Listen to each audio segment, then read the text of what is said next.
दैव वस्त्र पवित्र रखे, शरीर को पवित्र रखे। ये पशुओं जैसा आचरण करने वाले भजन नहीं कर सकते। ये जो कहते हैं ना भजन में मन नहीं लगता, पवित्रता चाहिए। ऐसे पशु की तरह शौच हो लिए, उठे चल दिए, ऐसे नहीं। पवित्रता, शौचाचार का निर्वाह कीजिए। लघुशंका भी जाइए तो जल लेकर जाइए। इंद्री का प्रक्षालन, फिर हाथ का प्रक्षालन, फिर 3 बार आचमन, राधा वल्लभ श्री हरिवंश, राधा वल्लभ श्री हरिवंश, जैसे शास्त्रीय विधान में केशवाय नमः, नारायणाय नमः, माधवाय। पवित्र रहिए। देखो भजन कैसे नहीं होता। मिट्टी जल आदि से बाह्य शरीर की पवित्रता और छल कपट के त्याग से भीतर की पवित्रता बढ़ती है। गुरु से कपट, यह सर्वनाश का लक्षण है। अगर तुम में कोई दोष है, गुरुदेव पूछ रहे हैं, तुमने ऐसा अक्षरशः जैसा हृदय में वैसा बोल दे, जी अब चाहे दंड दो, चाहे क्षमा करो, ये आपका विषय है, पर सत्य बात यह कि मेरे हृदय में ऐसी पाप वृत्ति थी, मैंने ऐसा किया या ऐसा करने का हमारे संकल्प बन रहा है। गुरु से कपट नहीं। अंदर कपट रखोगे, मन मलिन हो जाएगा, भाग जाओगे, माया घसीट ले जाएगी। जो गुरुदेव ने उपासना दी है उसी का केवल अनुष्ठान। समय कहां आपके पास और के लिए? कहां समय है? प्रियाजू के सिवा हमारे पास समय कहां है? ऐसी दिनचर्या है, एक क्षण भी तो समय नहीं है, तो हम फिर और क्या अनुष्ठान करें? अपनी लाडली जी को हर समय देखते रहना है, दुलार करना है, नाम मंत्र वाणी जी का गायन, उन्हीं की सेवा में। गृहस्थी हैं तो जो व्यापार नौकरी उन्हीं के लिए समर्पित करें। इसके लिए बहुत सहन शक्ति चाहिए। ठंडी गर्मी, मान अपमान, निंदा स्तुति, परिवार वालों की अवहेलना, ये सब मिलेगा इनाम में। इसे सहो चुपचाप। इसके लिए रो मत। कैसे लोग हैं, रो देते हैं, शरीर की प्रतिकूलता में रो देते हैं। अरे आंसू श्री जी के लिए, सिर्फ प्यार में रो श्री जी के, और सब दुख मुस्कुरा के सहना सीखो। मौनम, वाणी को बहुत संभालिए। नाम जप के लिए मौन बहुत आवश्यक है। अगर बार बार थोड़ी थोड़ी देर में बोलते रहेंगे तो एकाग्रता भंग होती रहेगी, नाम में मिठास नहीं अनुभव कर पाएंगे। कभी कभी ऐसा होता है, ये जाम हो जाता है, बोलना भी चाहे तो नहीं बोल पाते, क्योंकि क्रम टूट जाएगा।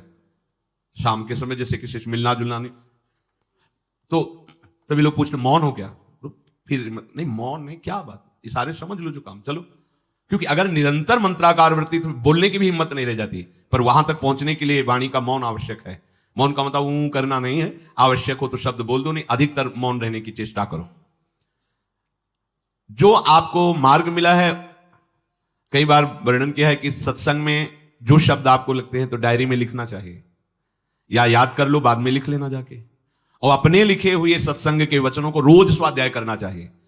अमुक तारीख के सत्संग में ये पॉइंट, और उनको बार बार, ऐसा नहीं कि आपको ही कह रहे हैं, जहां जहां संत मिले, जो जो बोले, उनके सामने तो लिखा पड़ी नहीं, पीछे हट के लिखना। 2 डायरी हैं, एक सन्यास की है, एक वैष्णव मार्ग। दोनों को, गुरुजनों की, महापुरुषों की वाणी को एकदम एकाग्रता से सुनाओ। जब अलग हटे तो सबसे पहला काम, इस तारीख को इस महापुरुष ने ये शब्द बोला, और उन्हीं का बार बार स्वाध्याय करना। क्योंकि सब शास्त्रों में कहां दौड़े घूमेंगे, महापुरुष जन सब शास्त्रों का सार बोलते, उसे लिख लिया। सरलता, आपका जीवन सरल होना चाहिए। छल कपट द्वंद, मुख में कुछ और, हृदय में कुछ और, आचरण में कुछ और, यह दुष्ट पुरुष का लक्षण है। उपासक का, शिष्य का लक्षण नहीं है। दुष्टता का त्याग करो। हृदय में कुछ और चल रहा है, वाणी से कुछ और बोल रहे हो, आचरण में कुछ और है, यह दुष्ट पुरुष का लक्षण है। साधु पुरुष का जो वाणी में वही, हृदय में वही, आचरण में है, तीनों की मिलान है, वही साधु है, वही उपासक है, वही भक्त है, जिसकी तीनों एक हो। वाणी से जो बोला वही हृदय में है, जो हृदय में वही आचरण में है। यहां वाणी से कुछ बोल रहे हैं, हृदय में कुछ चल रहा है, आचरण कुछ और बता रहे हैं, यह ठीक नहीं। सरलता का तात्पर्य है मन, वचन और कर्म, ये तीनों एक होने चाहिए। अहिंसा, वाणी से, शरीर से किसी को भी कष्ट ना पहुंचे, ऐसी अंदर धारणा रखो। वो अपने संकल्प विकल्प करके कष्ट भोगे, उसकी बात, हमारे द्वारा किसी को कष्ट ना पहुंचे, ये हमारी धारणा हो। सर्दी गर्मी, सुख दुख आदि, द्वंद्व हर्ष विषाद आदि जो है, इनको सहना सीखो। भगवान भी आदेश करते हैं, मात्रा स्पर्शास्तु कौन्तेय शीतोष्ण सुख दुखदा आगमापायनो अनित्यास्तास्तितिक्षस्व भारत। जो इनको सह जाता है वही परम पदवी को प्राप्त होता है। थोड़ी सी गर्मी आहा, थोड़ी सी सर्दी आहा, पूरे जीवन गर्मी। पैर की त्वचा ऐसी हो गई थी कि बंबूल का कांटा टूट जाता था, घुसता नहीं था। जीवन में कभी पादुका ही नहीं, तो चमड़ी इतनी मोटी हो गई थी पैरों की। सर्दी गर्मी जैसा आप इसको, आप देखो यहां आप कौन सा स्वेटर पहनते हैं, जीवन में कभी नहीं। सर्दी में क्या होता है, यहां ये त्वचा नहीं, क्या हमें तो लगता है काफी सुकोमल अन्य अंगों से यहां की त्वचा है, कपोल, नासिका, नेत्र आदि। यहां क्या पहनते हो सर्दी में, क्या बिगड़ जाता है? क्योंकि अभ्यास है, गर्भ के बाद निकलने के बाद यहां कुछ ढका ही नहीं, यहां कुछ नहीं ढका, तो पूरे जीवन ढकने की जरूरत नहीं। और अगर पूरे अंगों में ना ढका होता तो पूरे जीवन ढकने की जरूरत नहीं। जो जंगल में दिगंबर महापुरुष रहते थे गंगा के किनारे, कितने, तो उनको क्योंकि अभ्यास, और हमने अभ्यास किया कपड़े लत्ते का, तो अभ्यास, हमने अभ्यास किया एसी रूम का, अभ्यास किया गीजर से नहाने का, वो अभ्यास किया 3 काल गंगा स्नान, वो अभ्यास, कुछ फर्क नहीं पड़ा इस जड़ शरीर में। इसको जैसे रखो। तो सहने का अभ्यास, यदि माया से मुक्त होना है तो सहने का अभ्यास रखो। ये जरा में ओह बहुत गर्मी, ये नहीं उपासक, गर्मी है ठीक है, शरीर का धर्म है, तो इंद्री में ताप लग रहा है ठीक है, राधा राधा राधा। आप कहोगे प्रवचन करने से नहीं होता। कभी बिजली नहीं रखी दाम में, कटवा के रखे थे? बिल्कुल नहीं। जितनी देर होश रहा आंख का हाथ से पंखा कर लिया, नहीं तो बस राधा राधा राधा, जो मिला मांग के खाया, कुछ आसन पे लेट। प्रवचन ही केवल नहीं रहे, अब तो जैसे जोई जोई प्यारो करे सोई मोहि भावे। नहीं, जानबूझ करके अपने शरीर को अधीन नहीं करना चाहिए। सुविधाओं की अधीनता, तुम भोगता नहीं, सुविधाएं तुम्हें भोग रही हैं। जितना तुम सुविधा भोगी बन जाओगे उतना तुम कमजोर हो जाओगे। सीधे प्रकृति का वार सहो, तुम महात्मा सुदृढ़ बलवान हो जाओगे। तुम्हारे आगे समर्थ शब्द लग जाएगा। जो प्रकृति के और विकारों के वेगों को सीधे सहता है उसे महात्मा कहते हैं। समहात्मा सुदुर्लभा यम ही न व्यत्यन्तेते पुरुषम पुरुषर्षभ सुख दुख समा। जिसका सुख दुख समान भाव, किसी भी वेग की व्यथा से हृदय व्याकुल नहीं होता, वो भगवान को प्राप्त करने का अधिकार प्राप्त कर लेता है। इसलिए सहनशीलता। सर्वत्रात्मनेश्वरान वीक्षाम कैवल्य मनिकेतताम विभक्त चीर वसनम संतोषम एन केनचित। ये ध्यान रखो कि तुम कभी प्रभु से अलग नहीं हो। सर्वत्र भगवान है तो यहां भी है, सब समय में है तो इस समय में भी है, सब में है तो हम में भी है, सबके हैं तो हमारे भी हैं। हम कभी भी प्रभु से बिलग नहीं हूं। एकांत सेवन तुम्हारा स्वभाव बन जाना चाहिए, चाहे जो हो। थोड़े समय के लिए तो एकांत बैठो। एकांत मिला तो मोबाइल का संग कर लिया, एकांत मिला तो मित्र बना लिए, बैठ के प्रपंच वार्ता कर रहे हो, नहीं। अगर भगवत प्राप्ति करनी, माया मुक्त होना है तो एकांत एकांत ही होना चाहिए। भले 100 लोग हैं, हमारा किसी से कोई संबंध नहीं, और हम बैठे हैं अपने आराध्य देव के चिंतन में, हम एकांत हैं। और गुफा में बैठे हैं, शरीर एकांत है, मन से चिंतन संसार का हो रहा है, प्रपंच में है, एकांत में नहीं है। एकांत शब्द का अर्थ समझना चाहिए। हम एकांत को सीधे गुफा या कहीं एकांत, ऐसे एकांत का अर्थ है एक के सिवा दूसरा कोई नहीं, अर्थात एकमात्र भगवत चिंतन में डूबा हुआ उपासक। बाजार में बैठा हुआ भी एकांत है, सभा में बैठा हुआ एकांत है, और प्रपंच का चिंतन करने वाला बंद कमरे में भी प्रपंची है, गुफा में भी प्रपंची है। जहां आप रह रहे हो उसे ये मेरा घर है ऐसी भावना का त्याग कर दे। अनिकेत, ये भगवान का दिया हुआ वास स्थान है। कुछ समय के लिए इसमें शरीर निर्वाह कर रहे हैं, ये भी छूटेगा और ये भी छूटेगा। जैसे स्टेशन में बैठा आदमी आराम से, पर वो बैठा इंतजार कर रहा है कि कब हमारी गाड़ी आवे और उस पर हम यात्रा करें। बस ऐसा ही कुछ स्टेशन जैसा विश्राम है। कब मृत्यु आवे, शरीर छूटे, हम प्रिया प्रीतम को प्राप्त हो। ये न मेरा था, न मेरा है, न मेरा रहेगा। ये न मेरा था, न मेरा है, न मेरा रहेगा। गृहस्थ हो तो पवित्र वस्त्र पहने, और त्यागी हो तो जैसे मिल जाए भगवत कृपा से वैसे वस्त्र पहने। प्रारब्ध के अनुसार तुम्हें जैसी व्यवस्था मिली उसमें संतोष करना सीखो, मांग मत रखो। प्रभु की प्राप्ति के लिए खास बात ध्यान रखनी है, अपनी उपासना में दृढ़ श्रद्धा रखो और सर्वश्रेष्ठ भाव रखो, पर दूसरे किसी की भी निंदा ना करो। अगर किसी की भी निंदा करोगे तो फिर माया तुम्हें मुक्त होने नहीं देगी। मन को, वाणी को, शरीर को संयम में रखो, अर्थात भगवत भजन, भगवत वार्ता और मौन। मन का संकल्प विकल्प रहित होना, विषयों का चिंतन न करना, प्रभु के रूप का, नाम का, धाम का, लीलाओं का चिंतन करना। शरीर का शास्त्र संयम से वर्ताव करना। अब माया मुक्त होते चले जाओगे। इनमें किसी में भी त्रुटि ना हो, सावधानी रखो। अपनी इंद्रियों को सावधान रखो, किसी के दोष न देखने पावे। कोई गलत चेष्टा देखेंगे तो ये भी गलत करने के लिए तैयार हो जाएंगी। हे राजन, श्रवणम कीर्तनम ध्यानम हरेरद्भुत कर्मणः जन्म कर्म गुणानां च तदर्थे अखिल चेष्टिता। श्री भगवान के बड़े अवतार हुए हैं, बड़ी अद्भुत अद्भुत लीलाएं हैं। प्रभु का प्रकट होना, लीला करना, दिव्य गुणों का वर्णन। यदि आप इनको गाएंगे, लीलाओं को, और श्रवण करेंगे तो मोह की बात क्या, महामोह का भंजन हो जाएगा।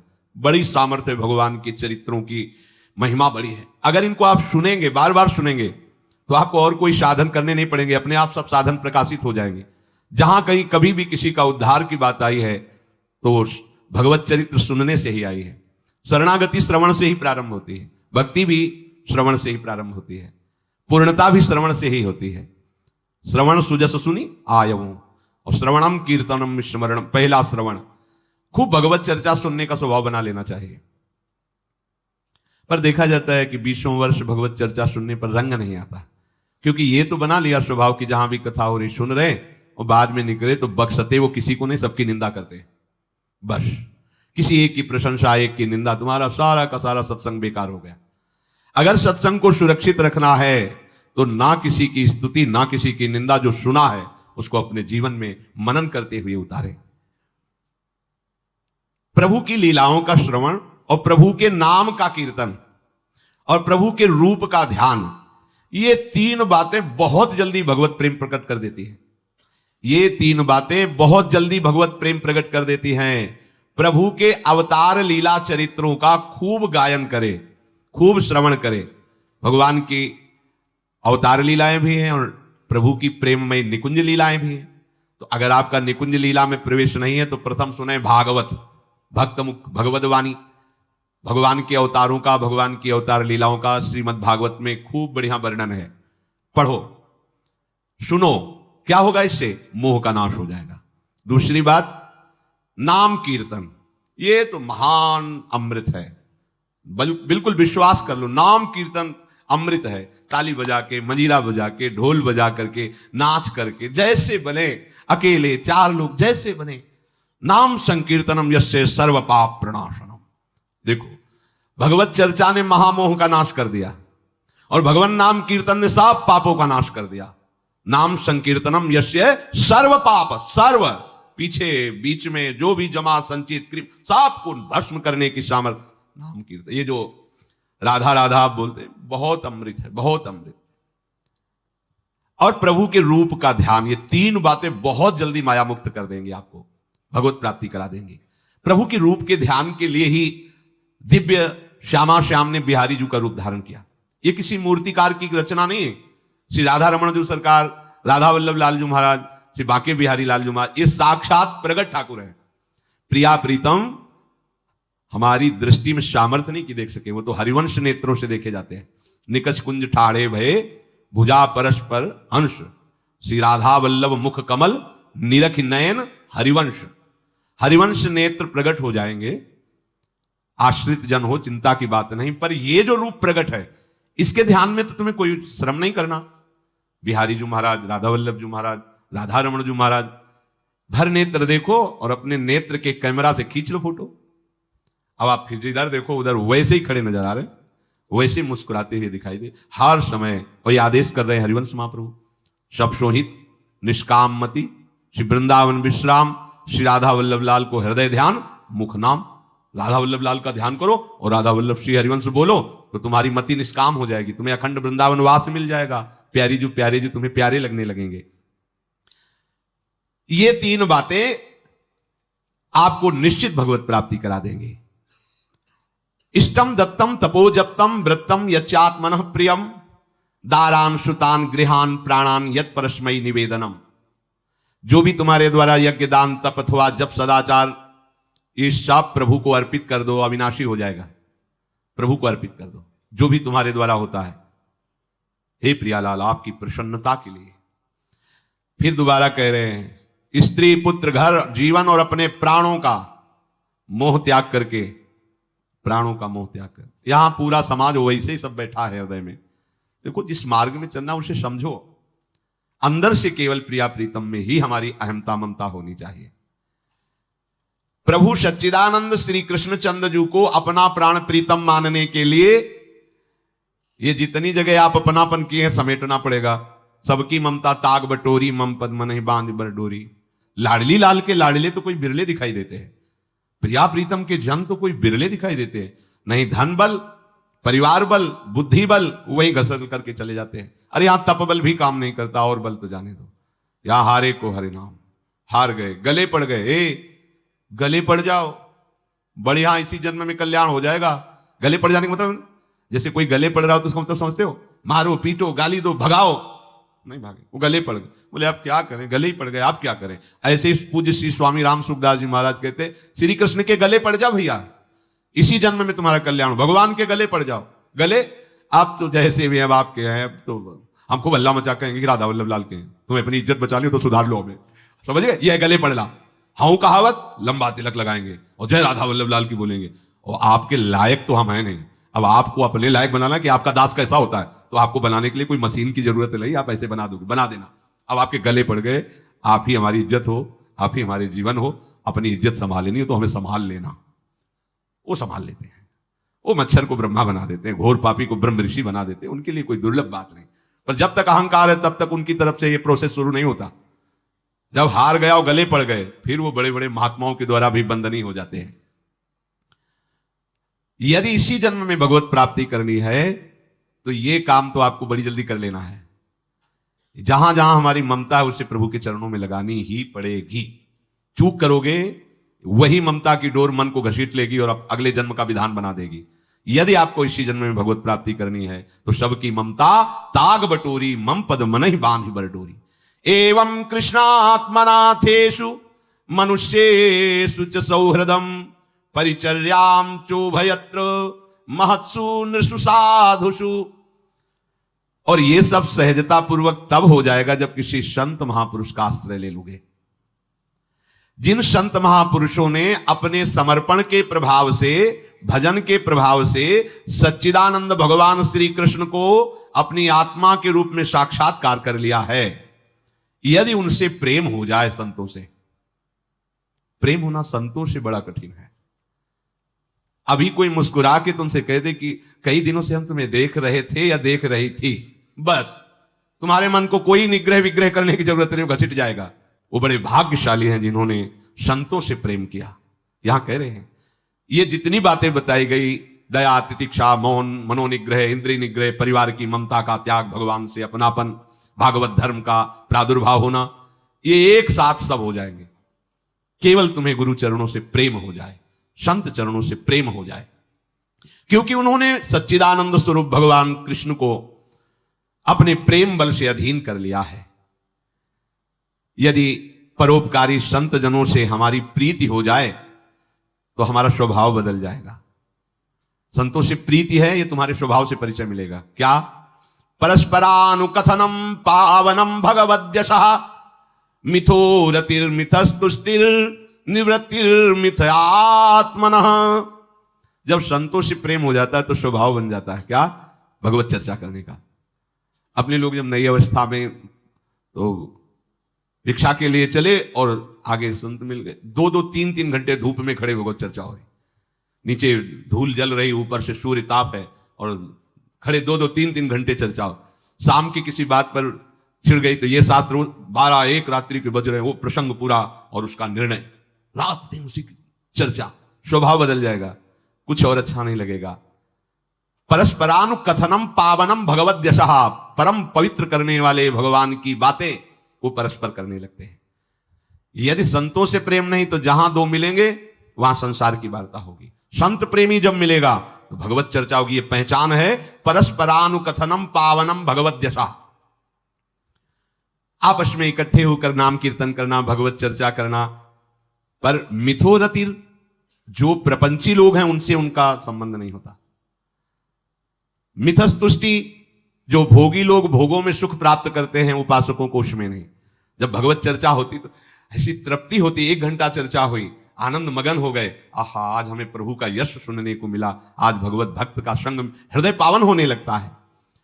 आध्यात्मिक शांति का अनुभव उन्हीं उपासकों को होता है जो प्रपंच वार्ता न करके परस्परानुकथनम पावनम भगवद्यशः स्मरन्तः स्मारयन्तश्च मिथौघौघहरं हरिं भक्त्या संजातया भक्त्या बिभ्रत्युत्पुलकाम तनुम।